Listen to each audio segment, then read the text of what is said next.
Oh, so a very, very good morning to everybody. Today, we're going to talk about a topic called ransomware and mainly two key aspects on this particular topic. What is new in ransomware and what's the impact ransomware today have an impact on a financial industry? That's going to be the theme for this morning, the first session. So let's kick off with this topic. So I think ransom as a concept has been existed for centuries together, right? I'm just taking the literal meaning of ransom.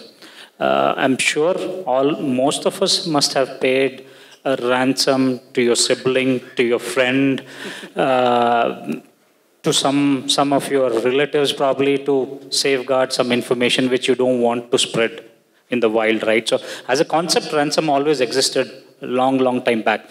And then that's probably a short introduction from myself to the topic, but let's talk about ransomware from an IT perspective, right? So, the first ransomware that was identified was almost 35 years back, right? So that's when there was a not a security, World Health Organization conference was happening, and then the preparators distributed floppy disks to all the members who were attending the WHO conference with a malware embedded inside. And when the floppy disk were inserted in the respective systems, that was the first malware which kind of encrypted the files on the machine.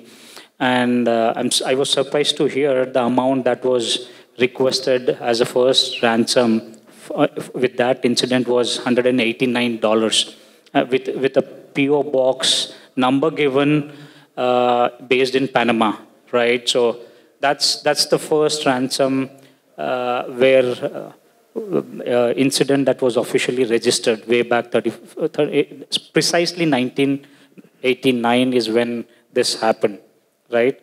And the first ransom was called as AIDS Trojan or PC Cyborg. That was the first ransomware name given, right? And then in 2005 and 6, that's when we saw a little bit of evolution happening in ransomware, getting more sophisticated. And it was called as GP code ransomware, which was identified in 2005 and 6. That's when it was more sophisticated. It started kind of encrypting all the data, and then the decryption was required. So that was the initial sophisticated ransomware attack. And in 2013, the CryptoLocker ransomware came in. It almost encrypted everything that it touched, right, in 2013. So that was a big one that we saw from an industry point of view. 2016 is when ransomware as a service started, and that's all. And with that, I think the spread of ransomware literally started. So any threat actor who didn't have the capability started using RAS as a service, which was introduced in 2016, right? And I'm sure all of you must have heard about WannaCry, NotPetya 2017. I think that took the world with a surprise, with the impact it had left, right? And mostly it was exploited based on the Windows vulnerability, right? So, and Windows continue to have a lot of vulnerabilities. All of us go through the Patch Tuesday, still go back in your organization and patch a lot of vulnerabilities and continue to keep that as a cyber hygiene, right? So that's a little context or probably a little history on how ransomware has evolved over a period of time. Before we jump into more specific topics, I just want to take this opportunity to present certain stats to the audience, right? So in today's era, the financial organization is the most impacted sector from a ransomware point of view. And that's why we're going to focus about this topic from a financial point of view, right? So I'm just taking statistics. If you look at 2021, 2022, and 2023, In 2021, 34% was the number of the 34% of organizations were impacted, and that has increased to 55 in 2022 and to 64%. So you can see the steady growth in the number of attacks that has increased on financial industry all the way from 34 to 64. So with every year, the attacks on the financial industry has been increasing. That's the trend. That's what we've seen in last 3 years. Just taking a step back to look at what are the threat vectors which are exploited when a ransomware attack happens. The first one is the exploited vulnerabilities that are out there today. 40% of exploited vulnerabilities are used today for a ransomware attack. The next biggest vector is the compromised credentials. We've seen so many weak credentials that are can be easily exploited. So 23% contribute to that effort. Malicious emails and phishing is somewhere around 32%. So if we keep our cyber hygiene, I think we will be able to avoid a lot of ransomware attacks that can happen against the financial industry or generally across the wild, right? So the average impact also has gone up to 300K in the last 3 years. 73% of the attacks which were identified had the data completely compromised. In the sense, the data was completely encrypted and it required decryption to restore the data. So that's another alarming statistics. 73% clients experienced the attacks that completely encrypted it, right? So there's many other stats that I am happy to share towards the end of the session. But let me take this opportunity also to start with the topic of what is new in ransomware, right? What is the new evolution that we are seeing in ransomware? Now, this question I would like to put it across to Darshan. If you can just share some light from your experience on this particular topic. Right. Thanks, Mayur, and very good morning to all of you. Happy to be here. Firstly, I think in terms of I think the topic is extremely appropriate, right? So one is new, and then the financial services. And one of the key things that I would like to highlight is financial services is unique in its own way, right? Like the way you said, Mayur. So first is the fact that it's a high-value target. Let's face it, it's a high-value target. And the reason why it is high-value target is the cost of a stolen data on the dark web is almost 100x what it would be for, say, a social media account.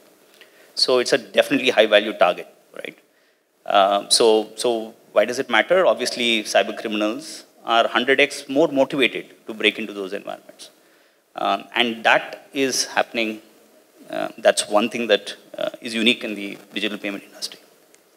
The second is, of course, there is heavy-duty growth pressures. And digital payments obviously are growing at 20% compounded annual growth across the world. So there's a lot of disruption, a lot of new technologies. Obviously, when something is getting disrupted, there are a lot of open areas. So obviously, it becomes a very, very good sweet spot for intruders to break in.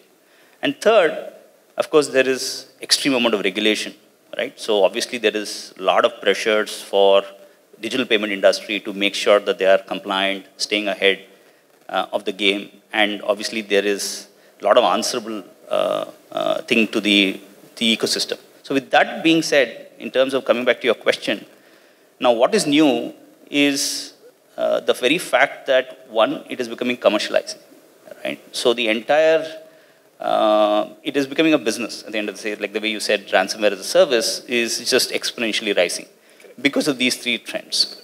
And the second factor, which I also understand, is now, just like how like a business works, the cost, the ask from the criminal, the attackers are also going down, in fact.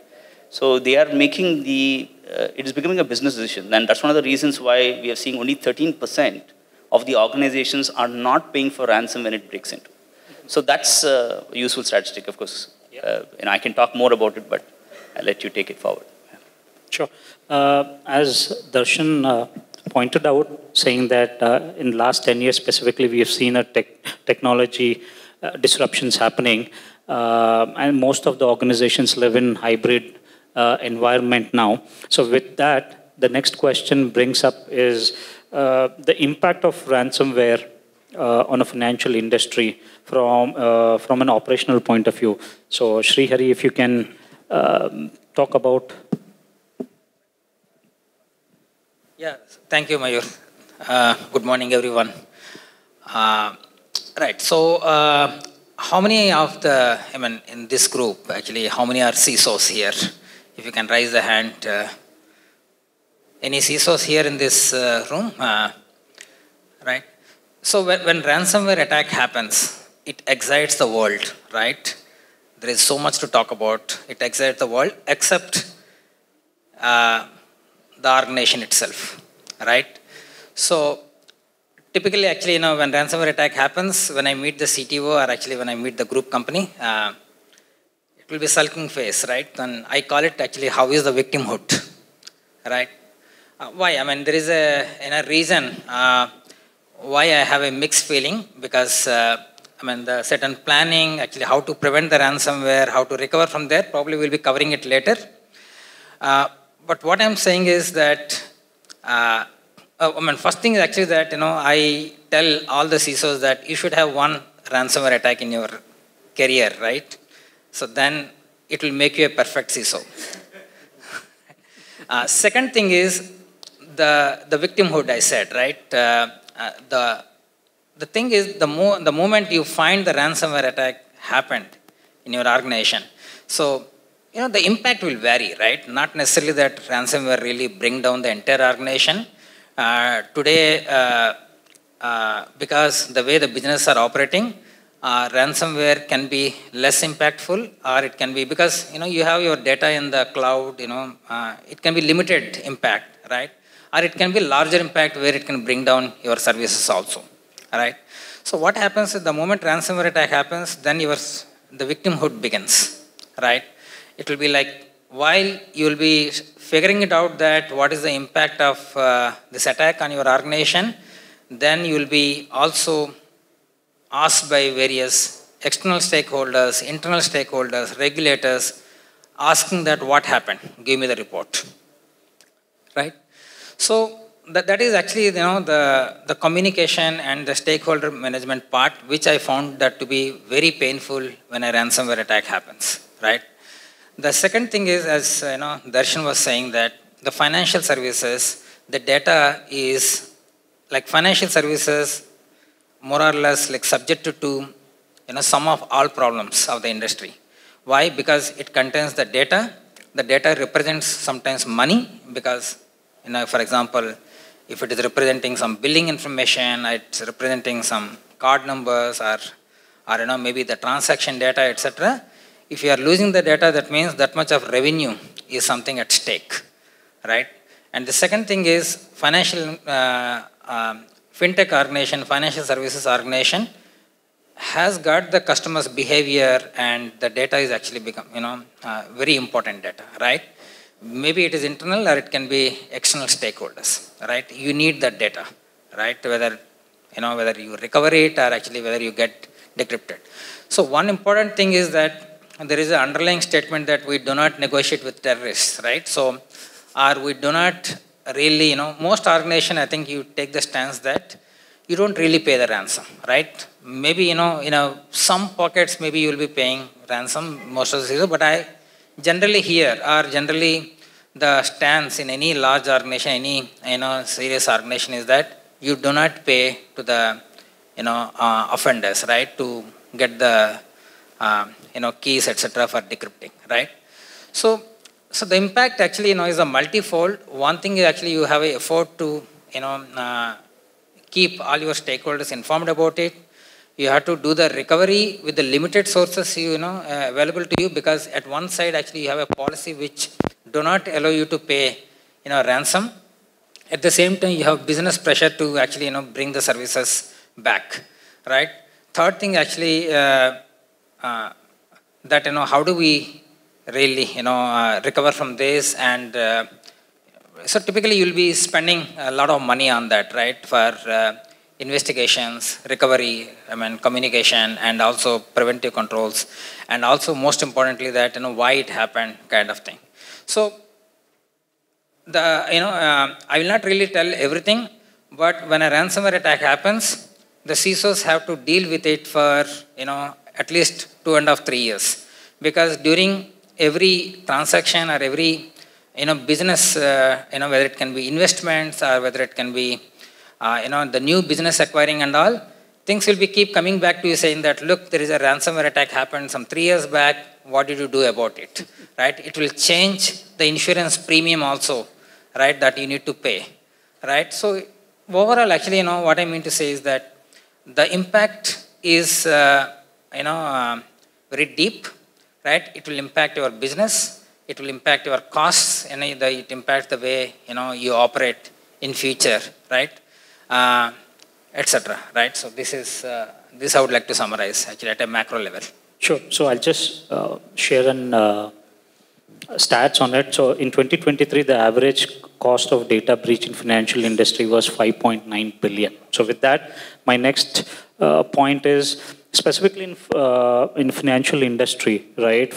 Which is heavily regulated industry, right? So what impact does the ransomware have in a regulated industry? So Navneet, if you can. Sure. Thanks, Mayur. And before I start, firstly, all opinions that I express here are personal and not, to JP Morgan, does not relate to JP Morgan in any way.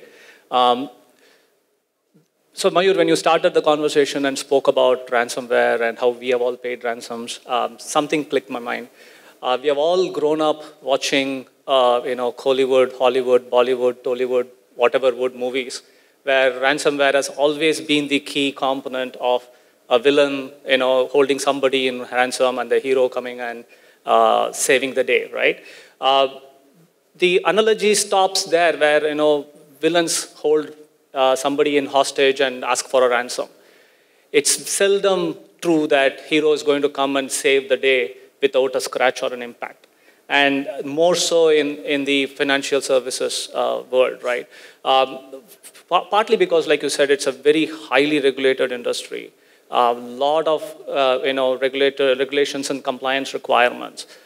Secondly, the way the industry has evolved, with emerging fintechs and so many different disruptive banking, practices and things like that, have put a lot of distribution to data and our infrastructure and how we practice, where we collect data, source of truth. Everything is changing rapidly, allowing a lot more attack surface for attackers and also a lot more responsibility for the organizations to understand where their data is and to protect them appropriately. So that's a significant change that I see.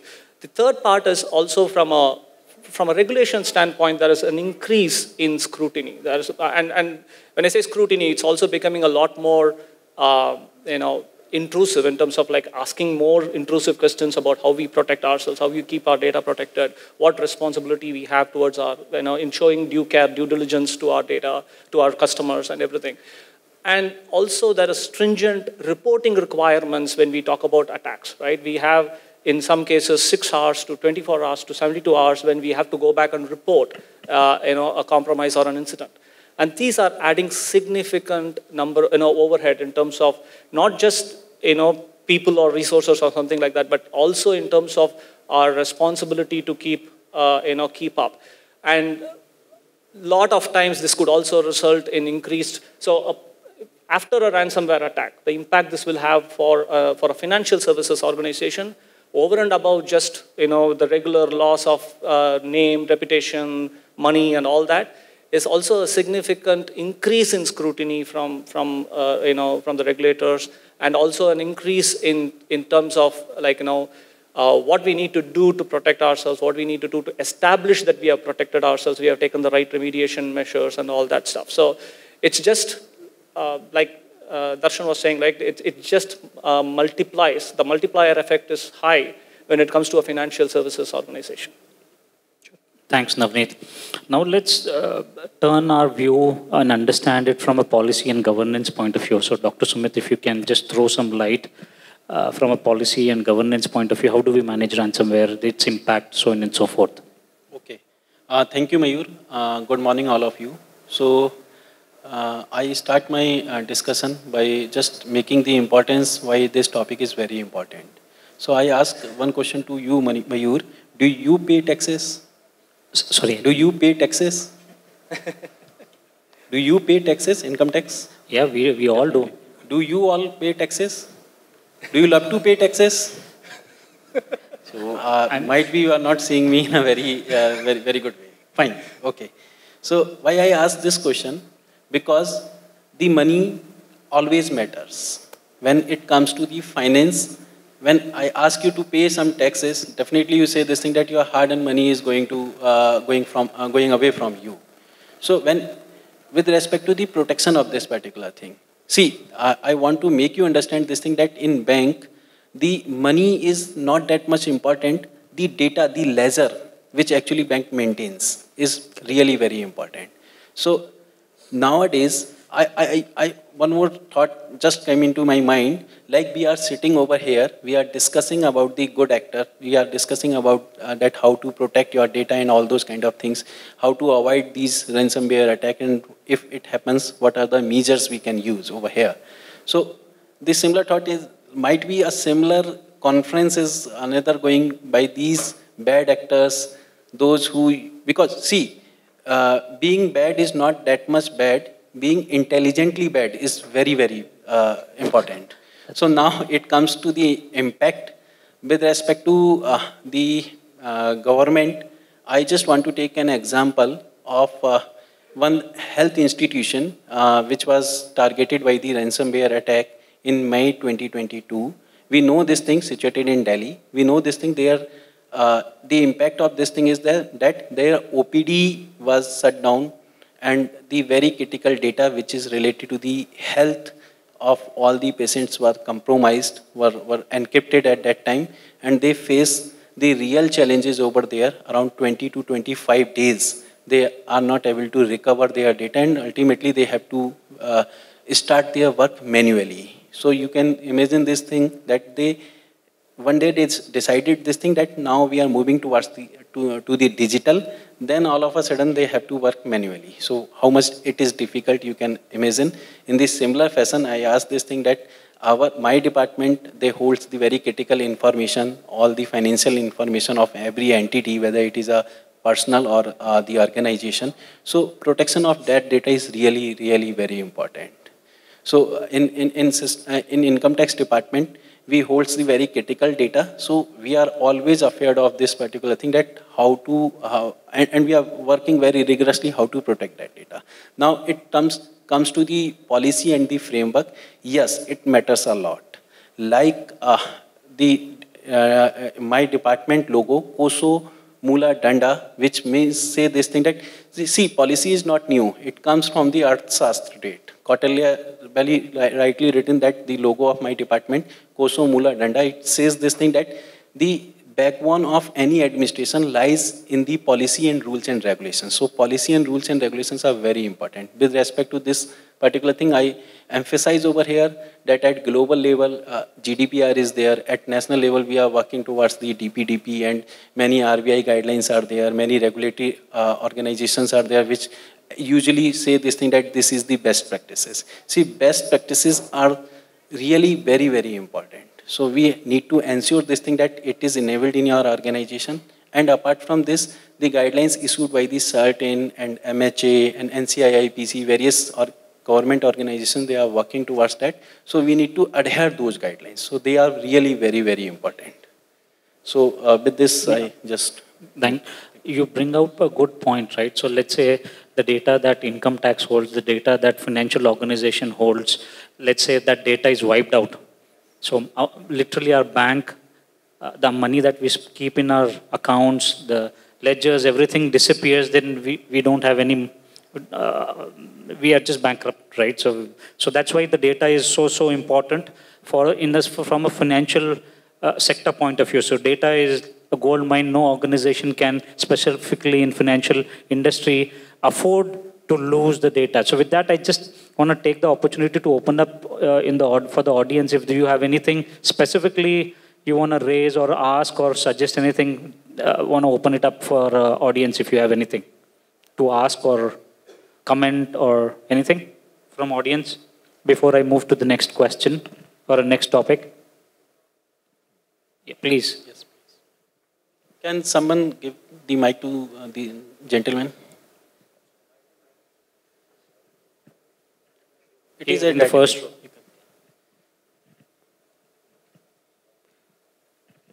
Good morning, everyone. Good I'm morning. Sanjeev Khanna from State Bank of India. Okay. Recently, there was a news item where Google data center, some, data was deleted, Yes. though it was, published as, a mistake. But apart from security events, ransomware and other attacks, these misconfigurations or internal threats also are very important. True. And as financial organizations, we have to take care from both the perspectives. Agree. So internally also, it is very important to secure the data from operations point of view, as well as take care of, the data from cyber attacks point of view also. So like in Google's case, the entire PF data for almost, I think around 6,25,000 people was deleted. Their hard-earned PF money got wiped off. True. So these aspects are also very important. Sure. So that's a good question. So with that, that leads to a segue. So I want to ask Sri Hari, what's the best prevention strategy that any organization adopt? With that question, I just want to take this opportunity to ask you from your experience.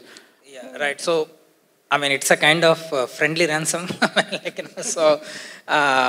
Victimhood is same actually, right? You lost the data. An organization who, hosted the service in the Google Cloud actually maybe lost their data. I don't know what happened after that.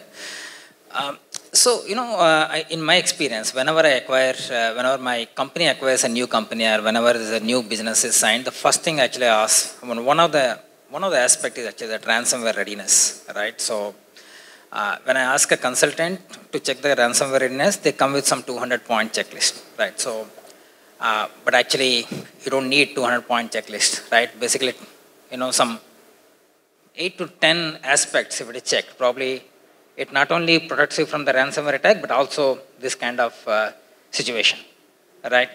So, as Stephen Covey said, whenever you have to build a strategy or plan something, think of ending first, right? So, if you think about the ransomware attack, what is the last thing that we are going to do, right? Is claiming the insurance.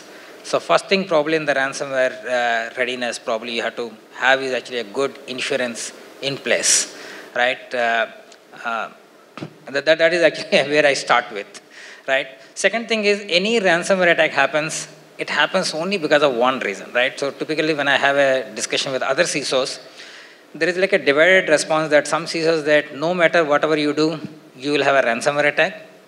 And some CISOs actually both saying that, no, I don't let any ransomware attack happen. We are so protected, that control, this control. But actually the truth is actually somewhere between, right? So a CISO is the most nervous function, right? Despite, no CISO actually can claim that we are fully, protected against different types of, data breaches, data losses, accidental or deliberate or a criminal or whatever it may be, right? So as I said, first thing actually you'll be signing an insurance, that is actually one of the most important thing. Second thing is today, 99% or maybe 100% of ransomware attack happens only because of one reason. That is actually password compromise, right? No matter how much you give training, awareness and all, the passwords tend to be compromised. Because, even you do phishing simulation, I don't know whether anyone experience a 0% phishing success. Phishing success means like no one is actually phished in your organization. Somewhere the threshold is actually 10%, 8 to 10%. The best organization with a very smaller teams, probably it will be 5%. But phishing attack will always have some compromise of some or other user account. And every ransomware attack happens because of the credentials compromised. So what do you do about the, to prevent an attack which, do not let credentials compromise? That means you should not trust any authentication method. Then you have JTNA and all these things. I leave it to the people, you, right? How do you build that, right? Third thing is your recovery strategies. When I said that, how is the victim hurt in a very joking way, because I knew that, how fast I can recover, because we planned, the recovery strategy in such a way that, you don't really get 100% data always, but you have a good strategy where you can actually continue with your business, right, despite your ransomware attack.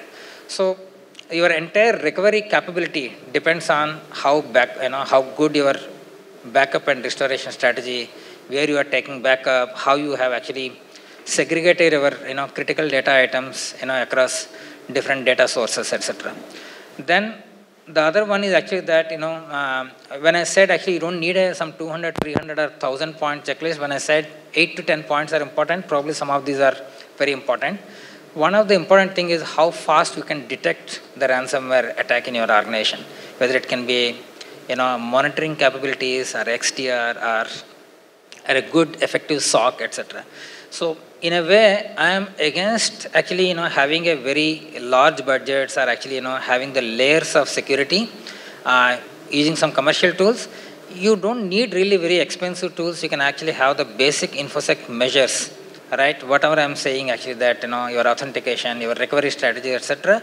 need not really cost so much, right? But however, for a CISO, particularly a financial services organization, every CISO must plan whether it's a business interruptions, whether it's a ransomware attack, or it's an accidental data loss, etc. If you plan these things, probably you are reasonably protected. But then, then you have to be ready for any kind of eventuality. The prevention is the best strategy, and you should have certain risk management and risk transfer strategies also in place. Right? Yeah. Thank you. Thank you, Srihari. So another stats. In 2023, 1/3 of the organizations have been impacted worldwide. So there's a question in the audience. Please. Hello, am I audible? Okay. Hi, my name is Kamaljeet Singh. I'm from Evolent. I'm from healthcare sector.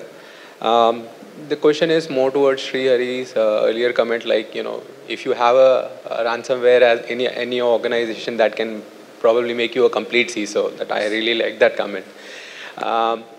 The question that I have is, in infrastructure services, there is a unknown metrics called 99.9% of availability, and that is a established metrics, right? If you do that, your bonuses are intact, everything goes fine. Information security, there is not such matrices available. And when you said, if as a CISO or as a leader of an organization, you're stuck with a ransomware, your 2-3 years of the journey ahead is you're gonna keep being haunted by that very particular incident. So what is say suppose you get stuck with a ransomware, you recover from it, what are the key other metrics that you should be on top of it so that you can express the management saying that yes, we had it one, but look at all these other things. We are right on top of it at this point in time, and we are trying to come better at it. So, okay, so I like it actually, 99.9 uptime, right? So the devil is in the detail. That 0.1% actually makes businesses down. Right, remember actually last month there was a storm in Delhi and Bombay. Most of the data centers were down, despite, they are tier 3 data centers with all the, diesel. So has to present to the management that, basically, how many backups were successful and, how many restart. But one of the most ignored thing, what happens actually if a backup fails? A mature organization actually immediately recover restart the backup. But I'm telling you, some of the most laziness is actually shown towards the backup. Okay, backup failed. Next, cycle may the backup will be covered. So this is the most laziness. But this is the metrics is actually very important, that how many backups have failed. And as I said, this is the most critical, aspect, to have the readiness against the ransomware. This has to come into the thing. And second thing is about the phishing simulations and the user awareness. This can be one of the metrics, because that is where the ransomware is actually caused. All right. Then you have insurance. You have. So basically, the InfoSec metrics today, actually, I have some 40 different types of metrics, which actually management actually, it's like a green, red kind of thing. Like anything actually, typically 95% and above is actually green, but that 5% actually can cause the outage. But these metrics show the trend, that how mature, like sum of everything, like your vulnerability management, application security, recoveries, right? How much BIA, business impact assessments you have done, DR testing, right? All these things actually probably, the metrics which will actually reflect, that how much we are ready, in terms of readiness against this kind of, whether it's business interruptions or outages or ransomware attack, etc. Right? I hope I can actually give more detail, but then nothing is, a 100% thing, right? We all continue to improve actually based on the learnings. Right. Thank you. I also want to include one more point. In addition to this, the capacity building, the training programs, the awareness among our employees is also a very important factor, which helps to achieve the protection, which 99.9. Usually in malls we see this thing, the 90% discount, we go over there and try to buy. This is the attraction point. But for that point one, the awareness and the training is really important for that. So good discussions. Let's quickly move to the next area, which is around, let's assume that we have a scenario. So what's the best strategy to kind of detect and then respond and recover? So Darshan, if you can just focus, what's your experience from an organization point of view? How do you detect, respond, and recover? Sure. I think firstly, just to build on what Srihari just mentioned, I think one of the key things, what I call for is, a constructive paranoia. I think first is the mindset kind of a movement, right? So you talked about two kinds of CISOs.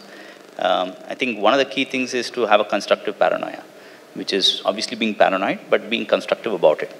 And this is a couple of dimensions there, right? So first is the dimension that, while, it's right that you need to have an insurance policy and all that, but I think today, especially in the financial services, it's a lot of reputational damage, which is much more than finance, which you can pay, which I think we all need to agree that, that costs, it has more value in the market than the money construct which we lose. And that's the very unique nature about financial services industry, that you can go out of business. And that's why the leadership team has to first be sensitized about it, that when they are taking decisions, they need to take decisions purely on trust as one of the key constructs, which is in sometimes not measurable, right?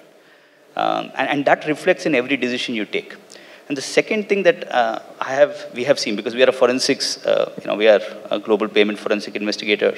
One of the key things that we have seen is, while all this is spoken in a lot of hype and ransomware is, we'll talk about double, triple, and quadruple extortion, but one of the key things that we have seen is basic things are not done, right? And basic constructs are usually missing, and that's when it gets it gets missing. And most of the times, organizations are compromised because of lack of patch management, or they have not set a proper detection and response mechanism.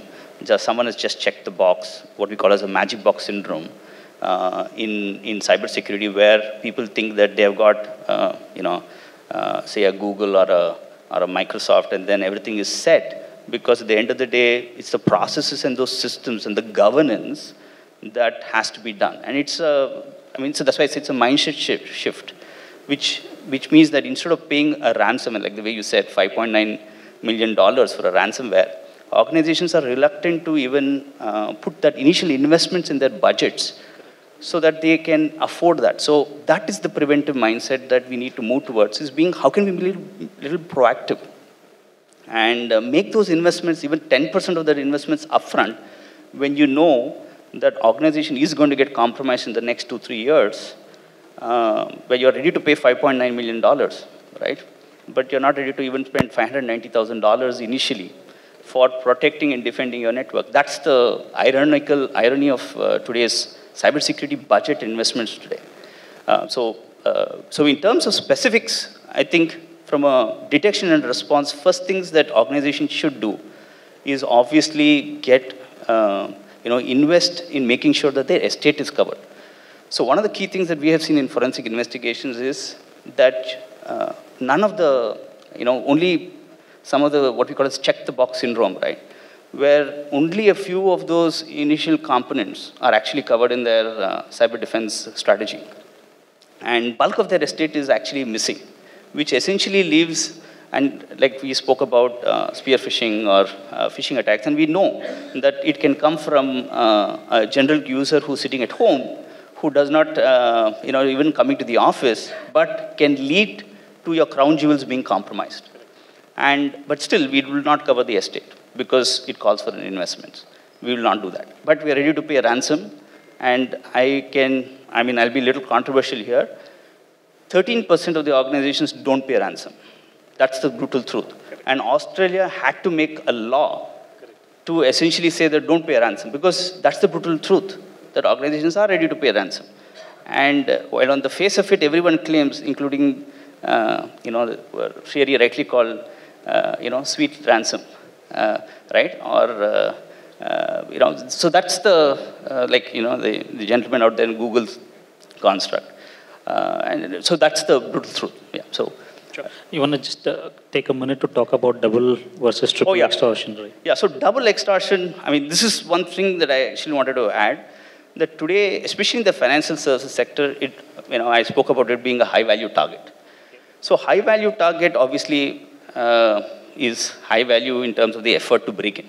So first is, of course, in any of these investigations, I'm sure all the audience knows, there are 3 parts to it, right? So one is to get in the ingress, lateral movement, and egress. In ransomware, they don't have to do the hard work, typically, where they started, to take the data out. Because taking the data out is not easy. Despite speaking whatever it is, taking the data out from an organization is not easy, right? Because you have a lot of constraints from an intruder standpoint. So typical was to create harm by encrypting the data while you're in the environment. So that was a typical ransomware. Now, what we are calling as double extortion is basically able to take the data out and other than encrypting the data. And the third is using which you call triple extortion, which is using denial of service and then bringing harm to that in an unavailability standpoint. And what we have started seeing here today in today's environment in quadruple extortion, which is the 4th level of extortion is, that's why I said, I was hinting that earlier, which is where in the regulatory environment, we have seen organizations being threatened because we will go and inform the regulator, especially in the digital payments environment. And they are going and saying we will inform the regulator about it, and including their customers, which might be there. And we have, in one of our investigations which we did, a digital payment forensic investigation, the data was threatened to reveal to the investors. And I had calls from investors coming in at the end of the day. So this is the new trend which we are seeing, where and in the financial services industry, I think one of the key messages, just to summarize, is we have to invest, and it's a call for a mind shift change for all of us, is let's be proactive and invest upfront in protecting ourselves, and that's the key message, is what I could say. And of course, technology-wise, there are lots of options which we have, process options. But I think the first and key focus is a mindset change for all of us to be constructively paranoid, number one, and make those investments upfront so that, and obviously it involves the 9 yards, which is involving the board. There's only 6-7% of today's board members who understand cybersecurity. That has to go up. All that has to be done. I'm not saying that. But I think as a community, first and foremost, we need to first come together and make those mind shift change, that magic box syndrome should go away. That you just have a magic box and it's going to protect you is not going to work. Thanks, Darshan. So, Yeah, Mayur, just I want to, sorry, one thing I missed out after Darshan said that. So, doing this ransomware planning, one of the important things is actually to have a forensics company and the retainership. The moment that you find that ransomware attack, whom to make the first call, right, is important. And of course, we work with Darshan also, but also there are other organizations. You should have that actually a ready reckoner number, whom to call. Right. So that's an apt one, right? The first call should go to the investigator. Should go to like ambulance, right? So investigator or the forensic guy to come in and actually start working for you. So you need to have the retainership. And as I said, like since you have a policy not to pay the ransom, but some organization still have the back-to-back agreements to have the bitcoins, right? In case in the eventuality in the final stage, actually in case you have to pay ransom. Because where do you go actually, to search for bitcoins and all? Probably you need to have some kind of back-to-back arrangements in case you need it, right? So this is actually something which I can't say loudly. Yeah, thank you. Sure. So just another thought process is how do we improve our cybersecurity posture to prevent ransom? So if you can share a few ideas. Sure. So let's do this ground up, right? You were talking about stats. Darshan has been quoting stats. The understanding of hygiene, right? So education, I think, is one primary area which I would say. There are a lot of other things that panelists have spoke, but I think education is the key ingredient to make this successful at all levels. Sure. 2 points to what Navneethan rightly mentioned, right? So I think first is, just to get flavor to what Navneethan said, I think the first thing is we have started seeing a lot of education that's happening at the board level. Right, so I think that's where it starts with. That's number one. The second is slightly, I build on what both Navneethan and Srihari mentioned. One is of his credentials. That's the thing. The other thing that is happening is obviously, the vulnerabilities, right? So there's crazy amount of vulnerabilities out there. I was speaking to someone, and they said it's a large enterprise, well known. They have 160,000 vulnerabilities. Wow. Which has been running for a year. And today, and we have a workshop after this, which is we're speaking about detection and response with AI-powered adversaries, right? So one of the key things that we are seeing that threshold is, the patches, the window for us is all going to come down dramatically. And so this is once again basic hygiene, right? And so just to add, there are, in fact, we published something called the CSAR's Top 5 Forensic Learnings Report. Yeah. And as part of that, we say which are the ways in which organizations are getting compromised. And one is, of course, credentials. The second, of course, which we are seeing is lack of proper patch management. And that window is going to come down. Just sure. One last question I'll take, Ankit. Okay, taking the liberty is, as an industry, how do we work with law enforcement and then go defensively against the bad threat actors, right? That's one approach we definitely can take as an industry. So, Dr. Sumit, if you can just share some lights on that perspective. See, just I want to conclude in 1 minute that law enforcement agencies, they are acting towards to stopping these bad actors. So they are bound with the policies, rules and regulations. They have some limitations also. But these bad actors, they do not have any limitations. So they are riding their bike without any anything. But here, the law enforcement agencies, they need to follow the policies, the whole procedures. So cyber insurance is already talked about by Darshan and Srihari. That is very important.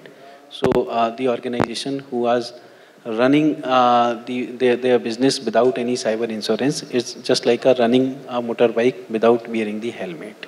So these are very important factors: policies, frameworks, and capacity buildings, trainings. So these are some very important factors which our organization need to ensure. I just want to say this thing. Thank you. Thank you so much, Ankit. Over to you. And it's been a pleasure hosting this session along with my fellow panel. So thank you so much. And thank you so much, audience, for attending. We enjoyed this session for sure. Thank you, Mayur, and thanks to the fantastic questions and all the co-panelists for keeping the discussion interesting.